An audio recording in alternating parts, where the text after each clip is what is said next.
Kung kanina meron po tayong nakausap mula sa grupo ng mga nurse at ng mga midwives o kumadrona, ngayon naman po meron tayong makakausap mula sa grupo ng mga medical technologist. Siyempre alam naman natin ay frontliners ngayong banta o may banta ng COVID-19.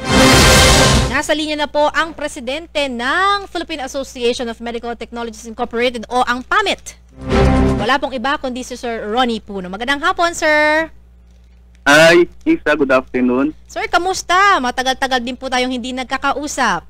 Oo nga, siyempre marami pa ding mga pangyayari, marami tayong mga kinakaharap no, ng mga issues, particularly sa ating mga medical technologies. Opo. Kamakailan, Sir Ronnie, napabalita na yung mga Filipino medical technologists, gaya ng mga nurses po natin dito sa Pilipinas, lowest paid workers in Southeast Asia. Sa ngayon po ba, Sir Ronnie, gaano na po ba kalaki or kaliit yung sweldo ng mga medical technologist? Okay.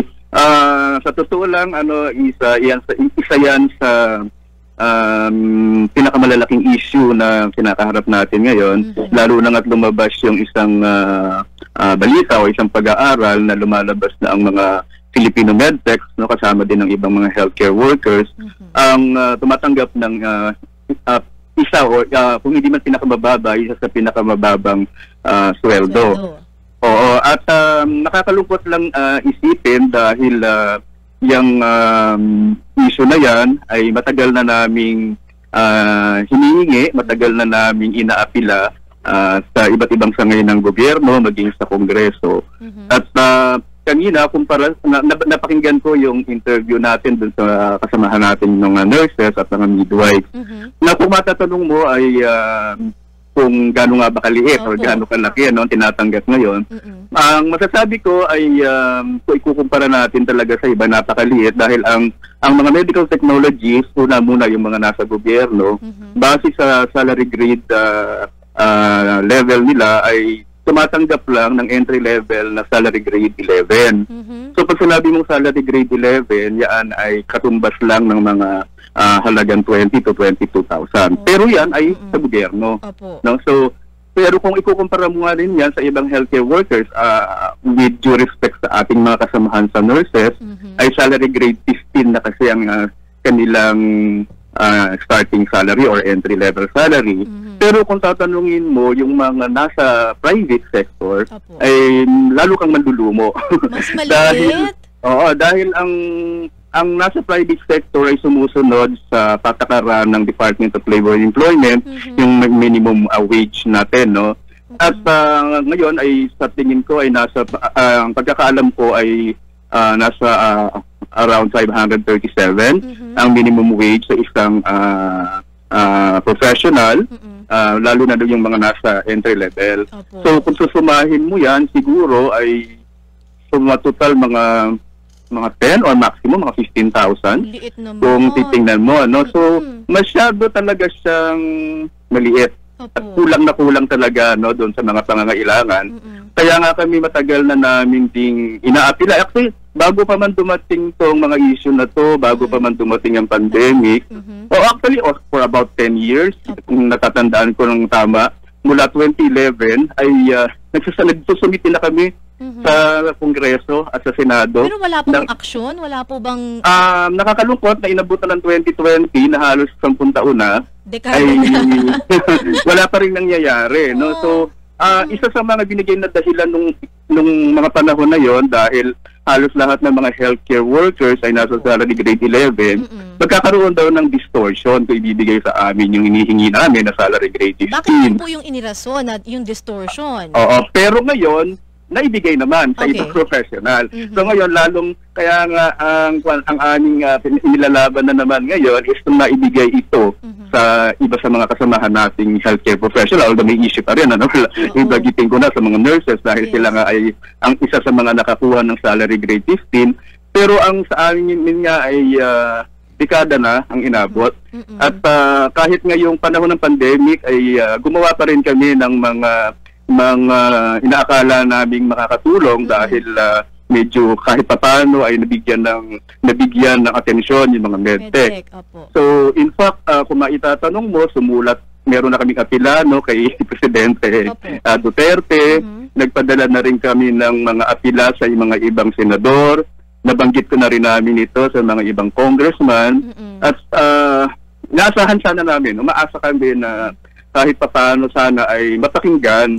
So, ang totoo niyan, ito yung nabanggit ko na rin nung nagkaroon ng pagkakataong ma-invite kami sa National Task Force, no, kay dun sa IATF. At binanggit din natin yan na kung gusto nating mas ma-motivate yung ating mga medical technologies, pakinggan naman natin yung kanilang mga pangangailangan. At saka Sir Ronnie, di ba, aminin natin ngayong mga nakalipas na buwan dahil nga sa pandemyang ito, yung mga medical technologies natin naging in demand kasi sila po yung swabbers, hindi po ba? So, dun sa mga facilities ng government para sa mass testing, ang dami po natin mga medtech dyan, sa mga ospital, sa mga clinic, kahit sa mga pribadong tanggapan, may mga swabbers po tayo na medical technologists.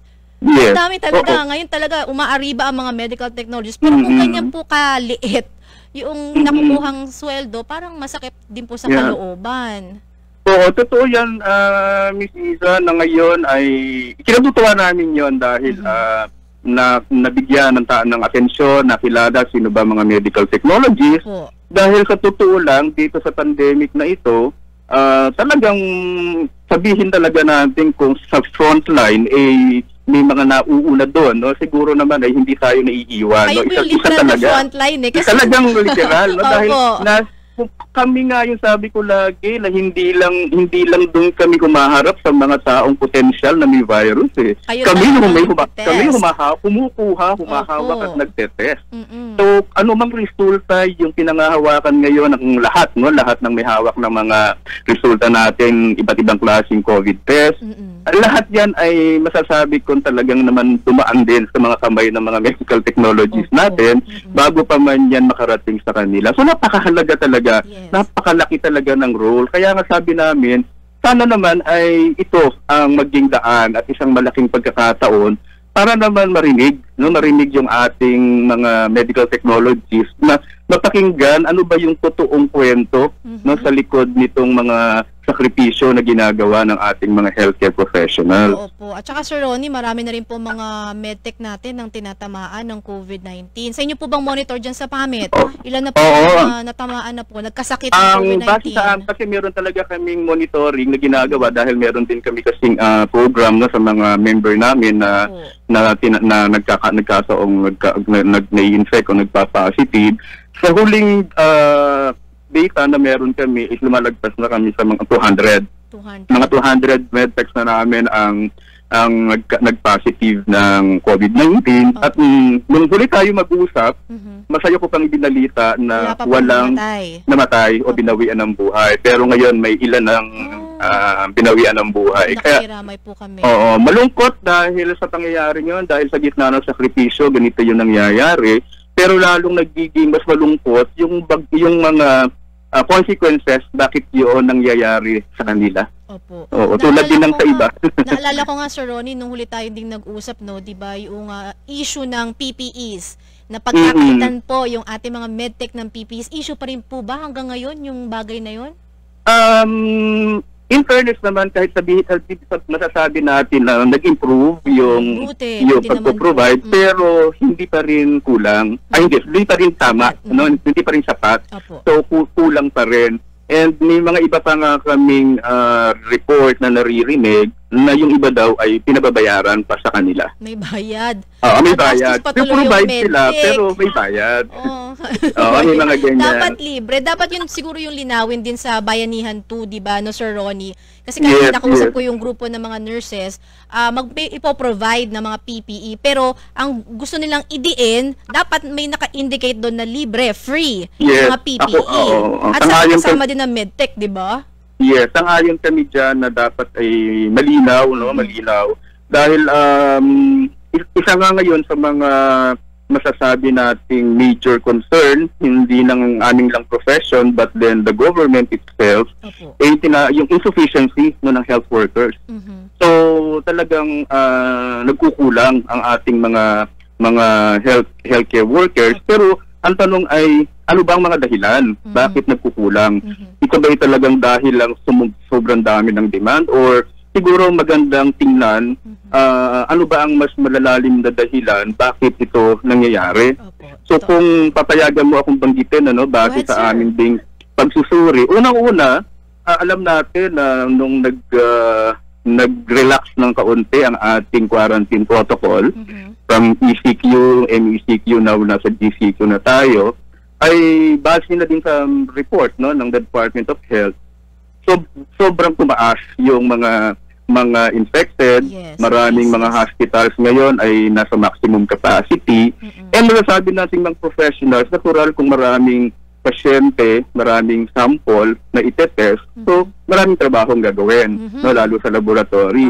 Siyempre kahit sino dumadating sa tinatawag nating breaking point, may mga pagkakataon na talagang halos kasagad mo na, hindi na kaya. So kailangan na rin kaya kailangan yan gawa ng paraan at yan ay i-address. Pangalawa, since marami nga tayong nai-infect na mga healthcare professionals, so again, titingnan natin bakit nangyayari yon, dahil maaaring yung kanilang safety, yung work safety nila ay hindi nabibigyan ng atensyon, kulang ng PPE, and some other reasons. Isa pang dahilan na ito narinig ko din ito kanina doon sa interview mo doon sa ating mga kasamahang nurse, yung ating security of tenure, so natural ang karamihan sa mga medtech natin, employed na yan. Now, siyempre, dahil mayroong emergency hiring, medyo maganda ang compensation kumpara dun sa normal. Marami ding mga na-attract, but the problem is hanggang kailan? Kasi ang tenure nila is only about 3 to 5 months. Oo. So, after nun, saan na nga naman sila pupunta? And then, after that, siyempre, yung with regards to yun yung overwork and then underpaid, overworked. Oo. At isa pang medyo baka hindi din ito nakikita ng ating mga government official, na yung emergency hiring, kahit na yan ay nagbibigay ng magandang opportunity sa mga concerned health workers, yan din ay nagkikreate ng some sort of a problem internally. Bakit po? Bakit? Ganito, kasi pag dumating ka sa isang laboratory, for example, a government laboratory, dadatnan mo doon yung mga nasa salary grade 11, yung mga bago, okay? That's the lowest salary level. Pero offeran ka ng government for the emergency hire ng salary grade 15. So ikaw na bagong dating, naka-salary grade 15 ka, yung dinatnan mo na kung ilang taon na doon sa institution is salary grade 11. So nagkakaroon ngayon ng demoralization. Diba? Kung ako man yung nandoon, tagal ko na rito, ito tinatanggap ko, may bago dating, di ba? So, yun, dapat yung mga ganong behind the scene ng mga concerns, medyo nakikita din sana. Pero Sir Donnie, maputol ko din po kayo. Kasi kanina, binabanggit nung FNU, yung Filipino Nurses United, yung mga pumasok or na-hire sa emergency hiring ng DOH, ang kabilang sa mga reklamo, delayed yung kanilang sweldo. Meron din po ba kayo namomonitor na gano'n sa inyong mga kasamahan? Medyo nakarelate nga ako dyan, Isa, kanina, dahil nung early part pa man ng emergency hiring, hindi pa ganito kadami. Meron na pero hindi ganito kadami. Isa-side ko na yung specific example namin sa Cebu. So, nung kinailangan ng mga medtech, siyempre ang aming chapter, malaki ang chapter namin sa Cebu, tumulong para makakuha ng mga kailangan nating mga medtech. But the problem is, pabalik, nakatanggap ako ng report na yun na nga, hindi nabibigay sa tamang oras yung mga kanilang sweldo. And worst of it, nakarating pa yan sa media, na i-publish pa yan sa media, sa local media, bago pa siya ma-actionan ng local government. So ang sa atin is, while hinihingi mo ang sakripisyo ng mga professionals sa mga medical technologies, dapat tapatan. Sana naman gawin natin yung responsibility natin sa kanila. So, kumbaga, hindi ito dapat one way bigayan. So, magbigayan tayo na willing kaming isakripisyo, willing kaming tumulong, pero tulungan niyo din naman kami, no? So, naalala ko tuloy yung issue nung doon sa regarding compensation ng mga namatay, no, na mga naunang namatay, particularly yung mga doktor, na lumabas later on na yung palang kanilang dapat na nare-receive. Ang ganda kasing pakinggan pag pinakinggan mo yung listahan, ano ba dapat ma-receive, ganyan. Pero in reality, ang daming issue, no? Pahirapan pala. So, ganoon din. So, kaya nga, so hindi nagkakaiba yung sitwasyon ng mga medtech sa sitwasyon din ng mga nurses or iba pang healthcare. Dahil kami mismo ay mayroong ganong experience. Nung early part pa nga siya, actually hindi lang itong time na to. Opo, pero sana nga ma-aksyonan kasi lumipas na ang ilang buwan, tayo nasa gitna pa rin tayo ng pandemya at walang assurance kung kailan matatapos ito.